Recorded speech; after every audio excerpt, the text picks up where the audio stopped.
حضرت علی رضی اللہ تعالیٰ عنہ سے کسی نے پوچھا کہ آپ کے بیٹے حسن کیسے بیٹے ہیں؟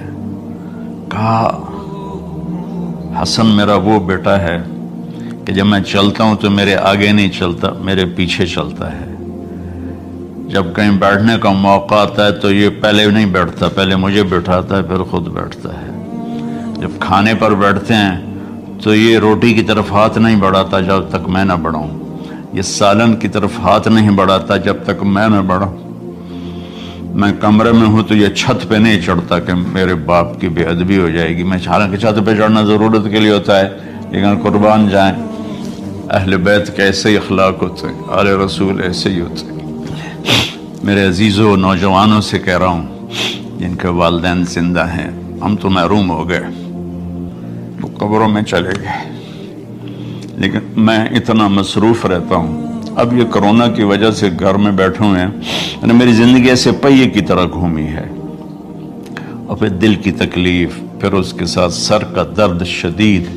اس کے باوجود میں روزانہ 10 نفل اپنے باپ کے لیے پڑھتا ہوں، 10 نفل اپنی ماں کے لیے پڑھتا ہوں، اور 4 نفل اپنی خالہ کے لیے پڑھتا ہوں کہ ساری زندگی سجدوں میں سر رکھ کے اس کا ثواب ماں باپ کو پہنچاؤں، تو ماں باپ کا حق ادا نہیں۔ اتنے بچوں کو میں نے یہ کہتے سنا اپنے باپ کو، تو میرے واسطے آج تک کیتا کی، تو میرے واسطے آج تک بنایا کی،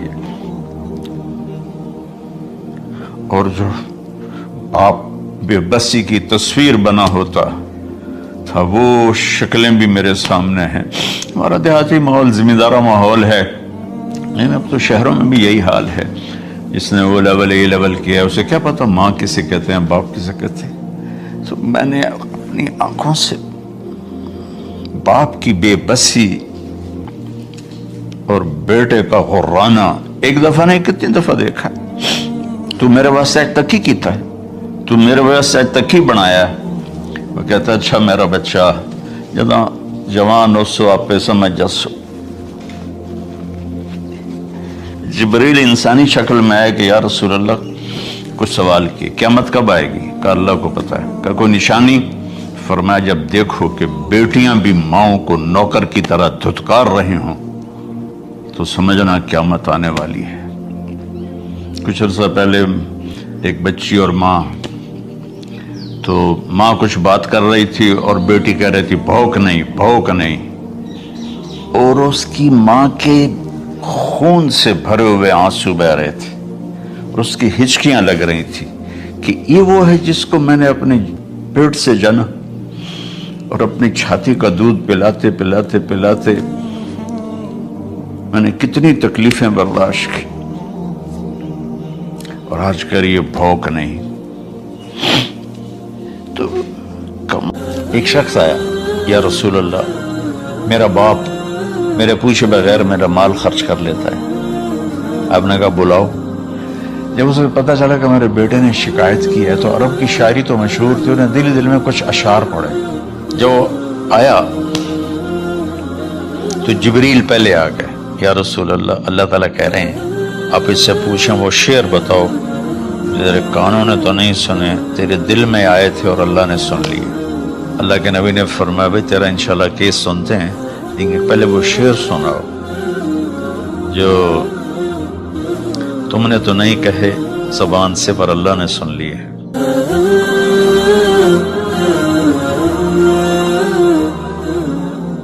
بسم اللہ الرحمن الرحیم، والصلاة والسلام علی رسولہ الکریم وعلی آلہ وصحبہ اجمعین۔ میرے محترم بھائیوں بہنوں دوستوں بزرگوں بچوں بچیوں جانے انجانے سب کو اہل ایمان کو میرا السلام علیکم ورحمۃ اللہ وبرکاتہ۔ پچھلی ویڈیو اس میں نے تھوڑا سا والدین کے حقوق بتائے تھے۔ وَقَضَىٰ رَبُّكَ أَلَّا تَعْبُدُوا إِلَّا إِيَّاهُ، اس پر بات کر لی تھی مختصر۔ تو میں ایک واقعہ سنانا چاہتا تھا، تھوڑا اشارہ کیا تھا کہ ایک بدو آیا صحابی کا، یا رسول اللہ میرا باپ مجھ سے پوچھے بغیر میرے مال کو خرچ کر دیتا ہے۔ آپ نے فرمایا بلاؤ بھائی۔ جب اسے پتہ چلا کہ میرے بچے نے میری شکایت کی ہے تو اسے بڑا دکھ ہوا، تو اس نے دل ہی دل میں چند اشعار پڑھے، زبان پہ ادا نہیں دل میں آئے۔ تو جب وہ مسجد میں انٹو رہا تو جبریل پہلے آئے بیٹھے تھے کہ یا رسول اللہ، اللہ فرما رہے ہیں اس سے کہو کہ پہلے وہ اشعار سنائے جس کو اس کے کانوں نے نہیں سنا، لیکن اللہ نے من فوق عرش ہی سن لیا ہے، عرش کے اوپر اللہ نے سن لیا ہے۔ تو آپ نے اس سے ارشاد فرمایا کہ تمہاری بات ہم سنتے ہیں باپ بیٹے کی، لیکن پہلے وہ شعر سناؤ جو تیری زبان سے ادا نہیں ہوئے، تیرے کانوں نے نہیں سنے، تیرے دل کی گونج تھی اور تیرے دل کی آہ اور فریاد تھی جو دل ہی میں گھٹ کے رہ گئی، اسے اللہ نے سنا ہے۔ وہ کہتا ہے سناؤ۔ کہنے لگا یا رسول اللہ، آپ کا رب ہر وقت ہمارے ایمان کو آپ پر زیادہ سے زیادہ بڑھاتا رہتا ہے، اس ذات کی قسم جس کے قبضے میں میری جان ہے۔ یہ چند میرے دکھ بھرے خیالات الفاظ کی شکل میں ڈھلے، لیکن میری بزم تصور میں ہی رہے اور وہیں دفن ہو گئے، باہر نہیں نکلے، میری زبان سے ادا نہیں ہوئے، میرے کانوں نے نہیں سنا، آپ کے رب نے سن لیا۔ اب میں نے کہا اچھا بتاؤ تو نے کہا کیا تھا؟ تو نے کہا جی میں نے بچے کی جب سنی شکایت میری کی ہے تو میں نے کہا تھا غضوتک مولودا وعلتک یافعا تعل بما اجنی علیک وتنہل وَإِذَا ذَاقَتْكَ بِالسُّقْمِ لَيْلَةً لَمْ أَبِتْ لِلسُّقْمِكَ إِلَّا صَاهِرًا أَتَمَلْمَلُ كَأَنِّي أَنَا الْمَتْرُوكُ دُونَكَ بِالَّذِي تُرِكْتَ بِهِ دُونِي وَعِنِي يَتَحْمَلُ تَخَافُ الرَّضَى نَفْسِي عَلَيْكَ وَإِنَّهَا لَتَعْلَمُ أَنَّ الْمَوْتَ وَقْتٌ مُؤَجَّلٌ فَلَمَّا بَلَغْتَ السِّنَّ وَالْغَايَةَ الَّتِي إِلَيْهَا مَدَى مَا فِيكَ كُنْتُ أُؤَمِّلُ جَعَلْتَ جَزَائِي غِلْظَةً وَفَظَاظَةً كأنك أنت المنعم المتفضل فليتك إن لم ترع حق أبوتي فعلت كما الجار المجاور يفعل فأوليتني حق الجوار ولم تكن علي بمال دون مالك تبخل۔ میں ابھی ترجمہ کرتا ہوں اس کا میرے نبی پر کیا اثر ہوا کہ آپ کے ٹپ ٹپ آنسو گر رہے تھے اور آپ کی داڑھی آپ کے آنسوں سے تر ہو رہی تھی۔ یہ اتنا فصیح کلام ہے کہ عربوں کو بھی پسینہ آ جائے گا ترجمہ کرنے کے لیے، تو میں تو عربی نہیں ہوں، لیکن یہ فخر تو حاصل ہے، بھلے ہیں یا برے ہیں، دو چار قدم ہم بھی تیرے ساتھ چلے ہیں۔ کچھ عرصہ اہل علم کی محفلوں میں بیٹھے، کچھ زبان کی شناسائی ہوئی، تو میں اپنی کم مائگی کے ساتھ اس کا ترجمہ کروں گا۔ وہ کہتا ہے غزوتک مولودا وعلتک یافعا تعل بما اجنی علیک وتنہل۔ میرے بیٹے جس دن تو پیدا ہوا ہم نے اپنے لیے جینا چھوڑ دیا، ہوئے ہوئے ہوئے ہوئے، ہم تیرے لیے جیے۔ تیری ماں تجھے دودھ پلاتی تھی، میں تیرے لیے روٹی کے نوالے لاتا تھا، میری ساری کمائی پہلی اور آخری سب تیرے اوپر لگتی تھی۔ تجھے خوش دیکھتے تھے تو خوش ہوتے تھے، تجھے روتا دیکھتے تھے تو ہم روتے تھے۔ وَإِذَا ذَاقَتْكَ بِالسُّقْمِ لَيْلَةً لَمْ أَدْلِ سُقْمَكَ إِلَّا صَاهِرًا أَتَمَلْمَلُ۔ جب تو کبھی بیمار ہو جاتا تھا تو تیرے سرانے بیٹھ کر ہم ساری رات روتے تھے اور دعائیں کرتے تھے، یا اللہ ہمارے بچے کو بچا لے، ہمارے بچے کو صحت دے دے۔ اس تڑپ میں ساری رات میں جاگتا تھا، تیرے لیے میں نے اپنا سب کچھ لگا دیا، اپنے لیے جینا چھوڑ دیا، اپنی خواہشات کو دبایا، تیری ہر خواہش کو پورا کیا، تجھے مسکرانے کے لیے، تجھے ہنسانے کے لیے میں دھکے دھوڑے کھاتا رہا، کبھی گرمی لو کی جھلسا دینے والی ریت اور کبھی سردی کے سرد ہوا کے تھپیڑے، لیکن میں ان دونوں سے گزرتا ہوا تجھے پالنے کی خاطر اپنے آپ کو کھپاتا رہا۔